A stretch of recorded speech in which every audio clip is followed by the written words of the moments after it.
The market gave investors a strange signal before the long weekend.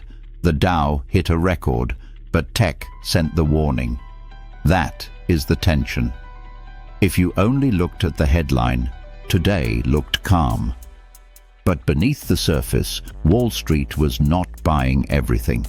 It was rotating, and that is the part retail investors cannot afford to misunderstand. The weak jobs report changed the mood because it lowered the fear of immediate rate pressure. When the labor market looks softer, investors often start thinking the Federal Reserve may have less room to stay aggressive. That helped the dollar weaken, yields cool, and gold move higher.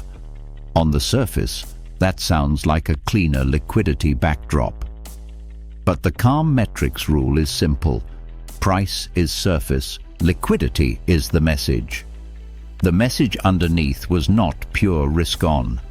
The Dow moved higher, but Nasdaq and semiconductor stocks were under pressure, and that matters because chips and AI have been the emotional center of this market.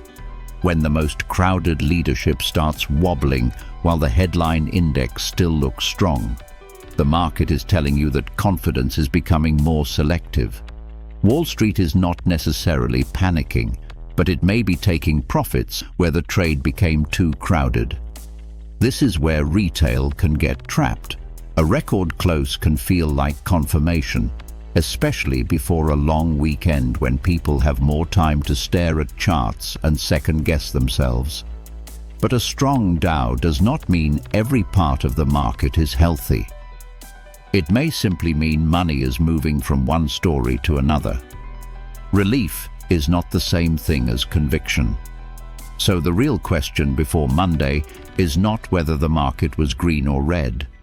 The question is whether tech leadership repairs or whether this rotation becomes the next signal investors should respect.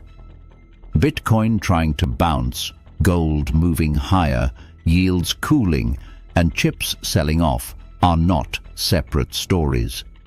They are pieces of the same psychology. The calm headline may be real, but it is not complete.